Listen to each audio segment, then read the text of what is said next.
Good morning, everyone. Welcome to Coffee Talk. How's everybody doing this morning?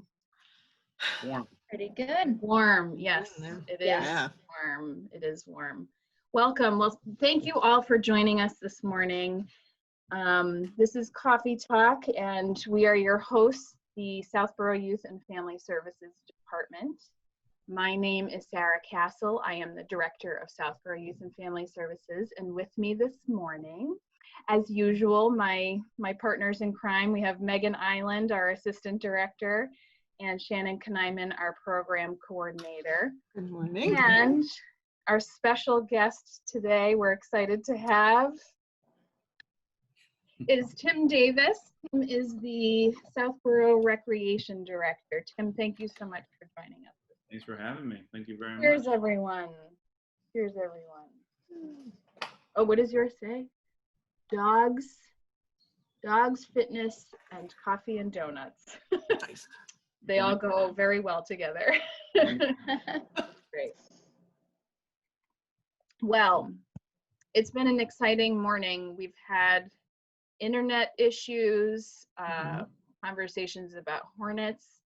In the Castle household, we have a stray cat that is in our house. Yep. I didn't even get to share that part this morning when we were getting ready. This poor guy showed up at our doorstep last night. He looks not so good, but definitely a very sweet domesticated cat. So we are awaiting the arrival of animal control to come and help him. So lots of excitement happening before Coffee Talk this morning. It's only 10 a.m. and lots of things happening. If you have not tuned into Coffee Talk before, our show is really about an opportunity to connect with each other, as that can be rather difficult right now. We like to share important and helpful information. We like to introduce you all to people in our community that we feel you should know. So today we've had Tim to join us today. And we also like to share a laugh because humor and happiness are important. So, so Tim, you are newer to Southborough. Tell us, how long have you been working for the town? I just a year, 2 weeks ago is my 1 year already. Oh, 1 year. Congratulations. Thank you. Happy anniversary. That went by so fast. I had no idea. You're telling me. So. Yeah. Well, tell us a little bit about where you were working before this and your background. You want the whole story? Yes, you were born. You were born in the town of, whatever you think is pertinent. So it's kind of a fun story. My path, my goal was not to be a recreation director when I went to school. When I went to school and high school and everything like that, I didn't play traditional sports, which I think is ironic when you think of Parks and Recreation. I didn't go to summer camp. I played soccer when I was super little, got a trophy just because I participated and my mom was the coach. Like, I didn't really have, an interest in the traditional, things when you think of Park and Rec. My interest was in music. My interest was in alternative sports. So I was a skateboarder. I was a snowboarder. I was always on my bike. And that was my interest. That was my big interest, those sports going into high school. So, when I was in high school, my goal was to work for the X Games, work for the action sports world. So when I went to college, I went to Springfield College and majored in recreation management. That was the goal. That was the end goal. And sure enough, I found an advisor who had somebody who worked there. So I was like, all right, let's go, let's do this. And, fast forward 3 years, ultimately there's two, at that time, the world has changed when it comes to action sports, but there was the X Games, and then when there was the Dew Tour, which was sponsored by Mountain Dew, back in the day when it was super healthy for you back then. So I got an internship with the Dew Tour, I worked in Boston. I did marketing for their World Skateboard Open, which was the championships for the country. I lived in the city I lived with my roommate from college, conveniently outside the city. And I, dove into that world.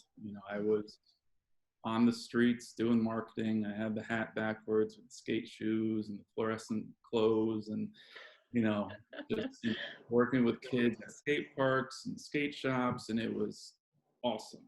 It was absolutely awesome.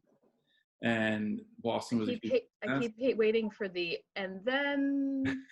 I'm getting there. Okay. That was a big success. And then I went to Vermont. I had a contract with them in Vermont when they were at Mount Snow for their winter tour, which was, I was standing on the side of the half pipe with people flying over my heads, and it was great. And then I went down to Orlando. I had a little contract with them, with the team that I had in Boston, and I did their stop there. And at the end of it, I was exhausted. I was absolutely exhausted, and I wasn't climbing, and I wasn't getting the opportunities that I was led to believe I was going to get to kind of move, up from the intern to just working in the office to running papers. And it came really clear to me that the corporate landscape of rec and the privatized recreation piece just wasn't fun. It just wasn't fun for me. And, during my time at school, I thought back that, the summers that I had a great time. And I worked at a summer camp. I worked at Cape Cod Sea Camps down in the Cape for a summer. And to this day, I always say it was the best summer of my life. It was a residential camp. I lived in a cabin with 25 kids, which you can't do this summer. But it was just, and I met friends there, friends there that I still have to this day.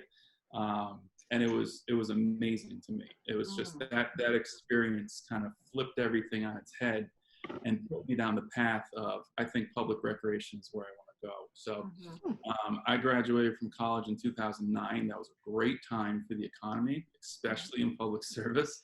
So there was no job. There was nothing.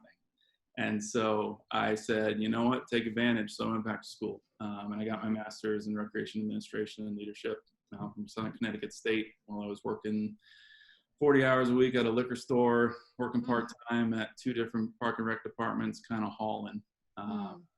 And I was still stuck. I'm giving you the full story here. This is great. It's so interesting. No idea. Yeah. And one of my projects, and to this day, I actually just spoke to him, a couple months back. One of my projects was, reach out to your local park and rec director, talk to them about a project that they have going on in town, and report on it. So I did that. His name was Dennis DePinto, and I thank him to this day. There was a rail trail being built. Shout out to Dennis, if you're watching. Of course he is. And so we talked about the project and whatnot, and it was 5 minutes. It was great. It was easy. And then he sat there. He's like, "What are you doing? Like, what are you doing? Like, where do you want to go? How are you getting there? Whatnot?" And he kind of told me his story of how he was a big time director in Connecticut. I'm from Connecticut, so that's where we were. And he started low level as a referee, and he worked his way up to a park and rec director. Following week, I went to a party, and there was a kid there. He's like, "Oh yeah, I work with Bethel Park and Rec," which was the town over from me. And I was like, "Oh, no way." He put me in touch with his director. I became a referee, just like Dennis did at a basketball league.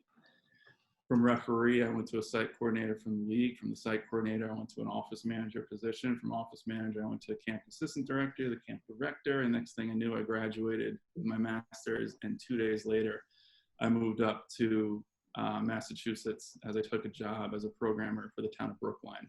So I worked with Brookline Recreation for almost 4 years. That's where I really got my start. That's where I joined that crew. We had 4 programmers. That's a recreation department with over 60 full-time staff. It's a massive department. I have a mecca out here in Massachusetts. So it was cool. I got to start there. And I started with 4 other programmers that were fresh right out of school, and we built something great. I was in charge of summer camp there, the after school program, the teen club, and then a couple random programs which happened to revolve around skateboarding, intro to skateboarding. So I was there for 4 years. I gained knowledge that I wouldn't have gained anywhere else. Same thing as before. There was nowhere for me to grow. So a job opened in the town of Stoughton.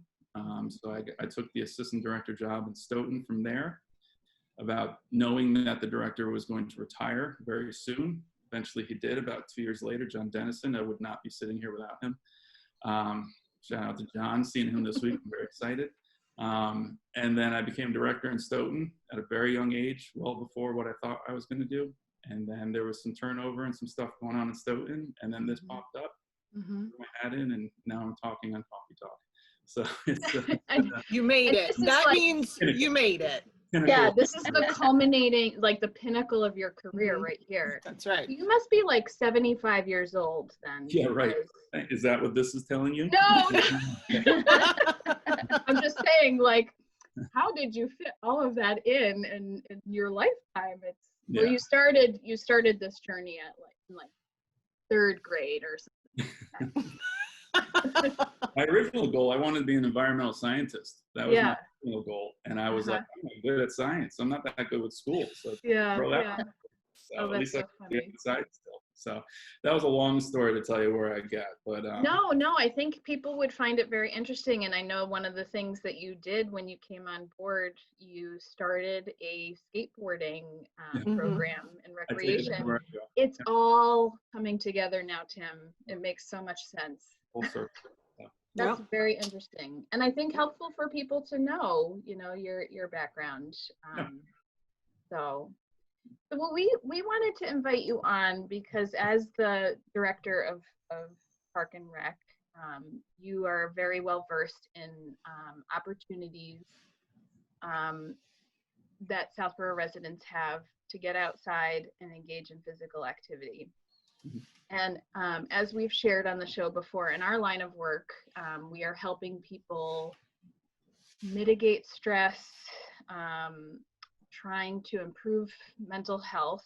And there are things that people can do right away without depending on others, without having to wait, that can improve mental health. And one of the things we're saying over and over again is physical activity and getting outside are two of those things. So I just want to pose to the group, because I know a lot of us have heard different things. There's a lot of science and research behind that. What have you guys heard about that? Do I get to start? If you'd like to, yes. Yes. So when I think of recreation, and one of my biggest joys, I love seeing the kids in the leagues. I love seeing kids at our programs and getting out and learning stuff new. But truthfully, the biggest thing I enjoy most is when I see people enjoying our outdoor spaces, because I know the benefit of it. And I think if we're talking, things immediately, if somebody's watching this show right now, it's like, okay, what can I do? If this is on a laptop, go sit out on your porch, go get fresh air, like you said, there's so much science around just getting fresh air, lifting your anxiety, increasing your mood, keeping you a little more sharp with the way you're thinking. If you're working from home, something, I've been doing for years, if you're working from home and you have to take a meeting on the phone, take that meeting outside for a walk. If you're able, have a walking meeting, get your exercise in, it'll keep you sharper, it'll keep your brain flowing, keep the blood pumping. That's low impact. We're talking about exercising. You don't have to, throw a barbell over your head, and you don't have to, lift 2 times your body weight to get what you need. You just need to go for a walk. You just need to stand up, be on your feet, and keep moving. And if you have anxiety of going outside, which is very real right now and very understandable, what I always talk about is, when you wake up, stretch for 5 to 10 minutes. Take the time to stretch. Your body, even though you're sleeping, your body's tensed up at night. And when you're resting, stretch those muscles out, get the blood flowing.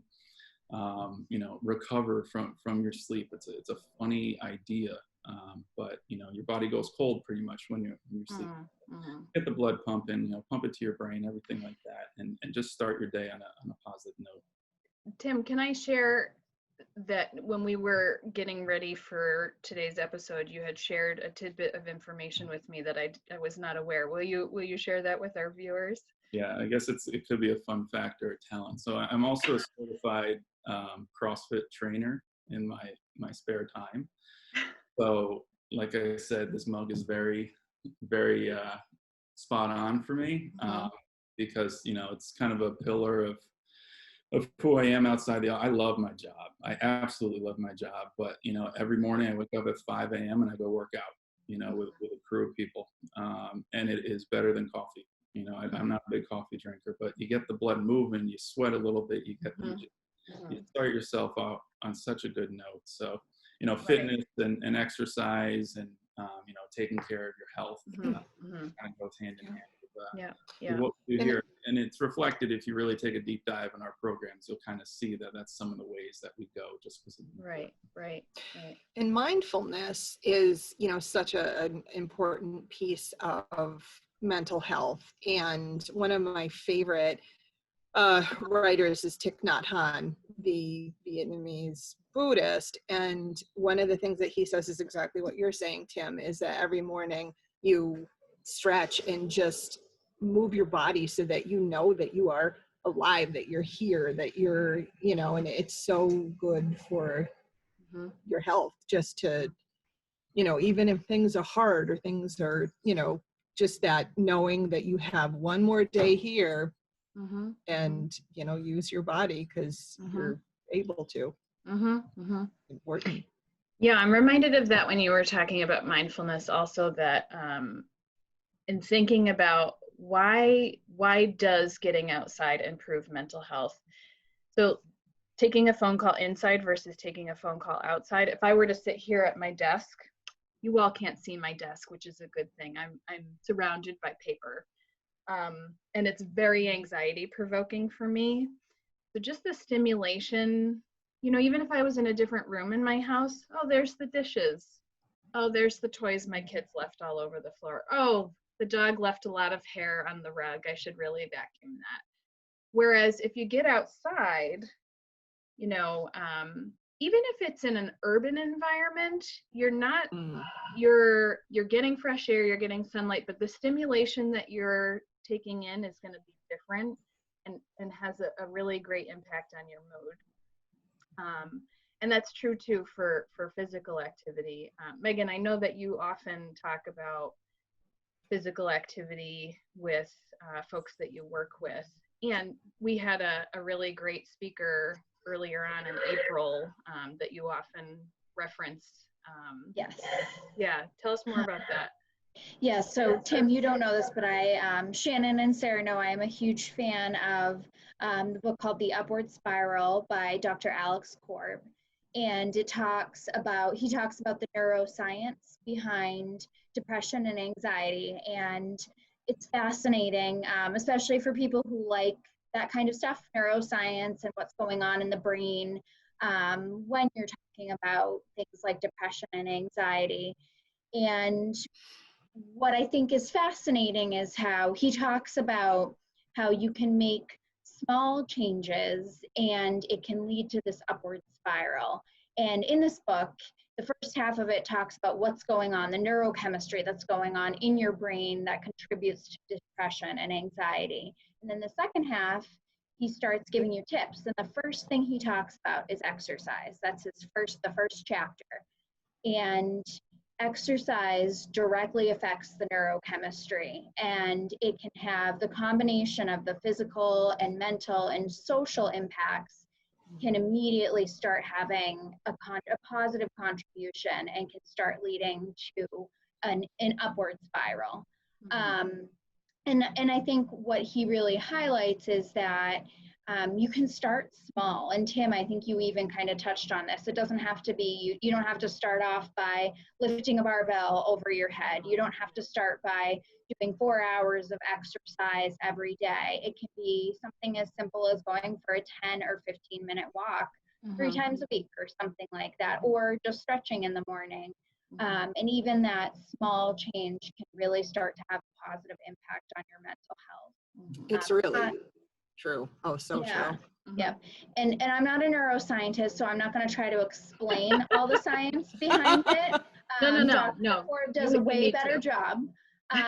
But so The Upward Spiral, if anyone's interested, it's a really great book and it explains that science behind it.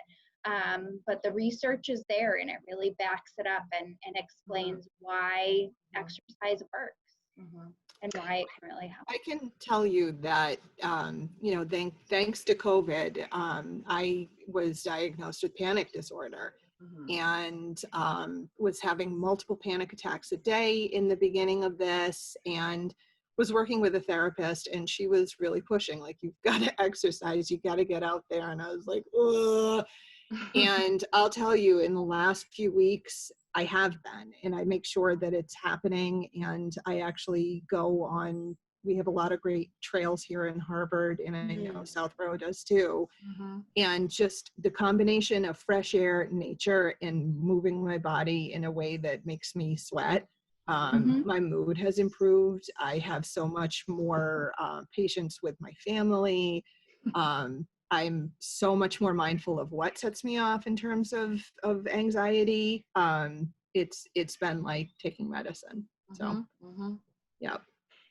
Yeah, I have sort of two directions of this conversation. I want Tim to give us some information about what kinds of opportunities and spaces are available in Southborough. And I'd like to highlight the fact that there might be several people watching who are like, yeah, no duh. You know, people have been saying for years, our doctors say it, everybody says, you know, we all know exercise, movement, physical activity, getting outside are important. And yet it's really difficult at times, especially right now. And in thinking about the impact, you know, if you're somebody who's particularly struggling with anxiety, depression, the idea of getting up and doing exercise is so contrary to your current state of being that it's a big ask. And we just want to say we appreciate that and realize that. And so, you know, just to piggyback on what other people have been saying, that start small, you know, park in a parking spot further away than you need to, take the stair. I mean, it's all stuff we've heard before, but really, truly, please reach out to Tim, please reach out to us if you have follow-up questions, because there's so much research and science behind this and we know that so many people are very, very stressed out right now, that we really more than ever want to encourage you to pursue just getting outside and going for walks, starting with a small exercise routine.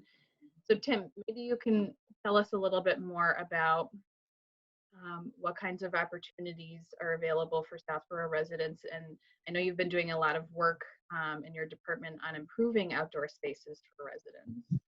Yeah, so one of the biggest pushes when everything happened in March, I'll start there, is that the idea was to shut everything down, you know, shut the fields down, shut the playgrounds and everything down. But we made a concerted effort to keep certain things open.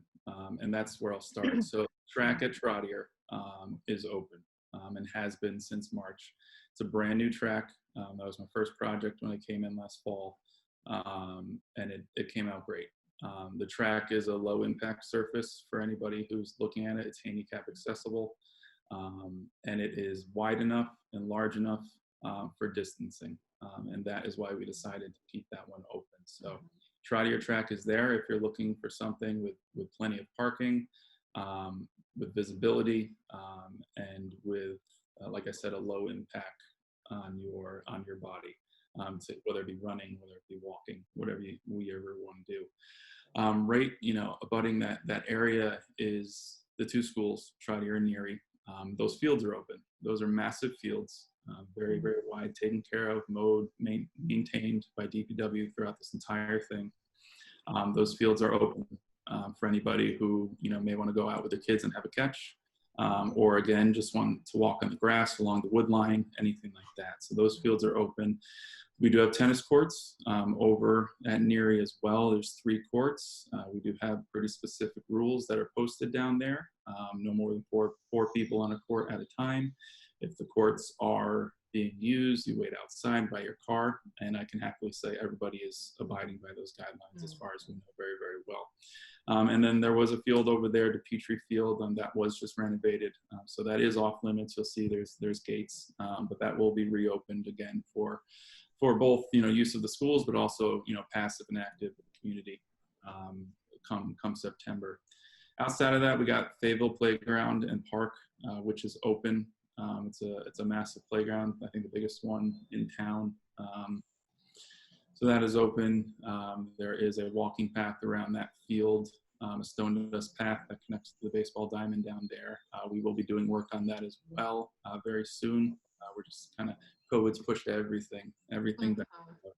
We'll be making some improvements to that. So there is a guided path around there, which actually also connects, that field also connects to the trails from the Southborough Trails Committee in town. So if you're looking for something more in the woods, that is an access point, again, with plenty of parking up on the road, but also handicap parking down by the playground.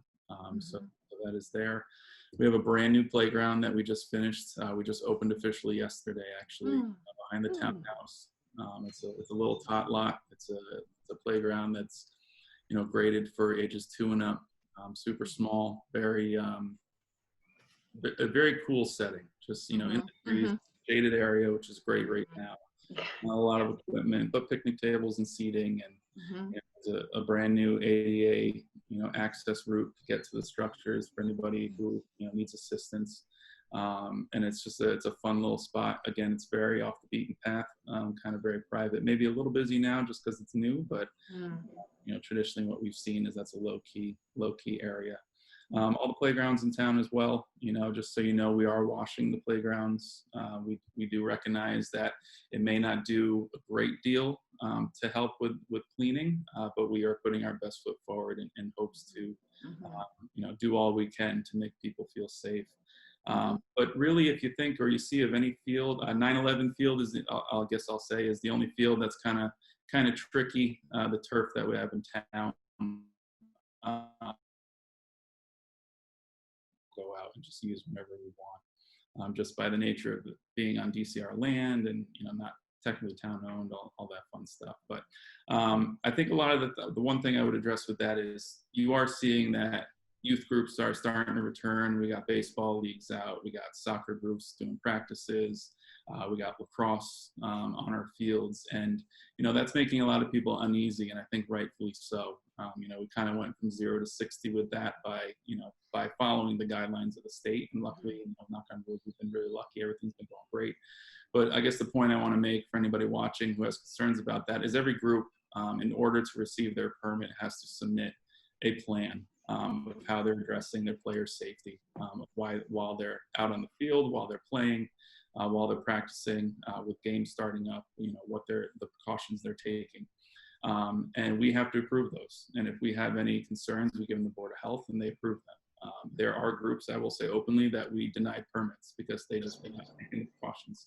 So we are doing everything we can to make the kids here as safe as possible, the adults as safe as possible, and making sure that the facilities stay as clean as possible, as that is part of the plan. So, everything is open, everything is being maintained to the best of our ability, everything is being cleaned and watched over to the best of our ability. So, again, I really strongly encourage you to get out to the field, get out to the trail, get out to the track, whatever you can to get the exercise. But if you don't want to do that, go to the sidewalks if you have them in your town.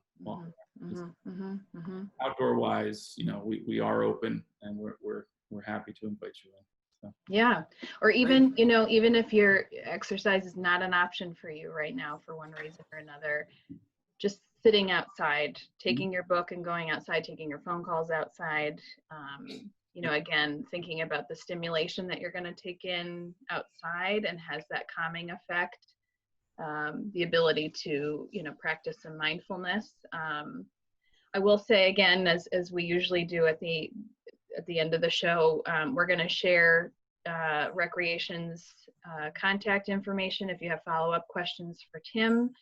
If you have follow-up questions for any of us about, some of the strategies we've been talking about, we could do a whole 2-hour segment on this, I'm sure, because, in our preparations for this show, I literally have 5 pages of notes here on study after study on, the positive impacts of both outdoor activity and physical exercise, and how to overcome that challenge of knowing that those are helpful things and yet really struggling to actually do it, which is guilty. I know it and should do more. And so, we're happy to help people navigate that because it's hard. So Tim, thank you very much for being on today's show. We really appreciate it. Next week, which is Tuesday, we're in August already. Do you believe that? Let's see, Tuesday, August 4th. I had to look up the date. We're having outreach coordinator from the Southborough Senior Center, Cindy Beard, to talk with us about supporting the mental health of senior citizens. This time in particular is very challenging, and seniors have their own set of challenges, and there's also lots of great information that's specific to seniors that Cindy is a wealth of information to share some of those with us. So she'll be on with us next Tuesday, August 4th. Tim, thank you so much again for joining us today. And we'll see everybody next time on Coffee Talk. Thank you. Thank you.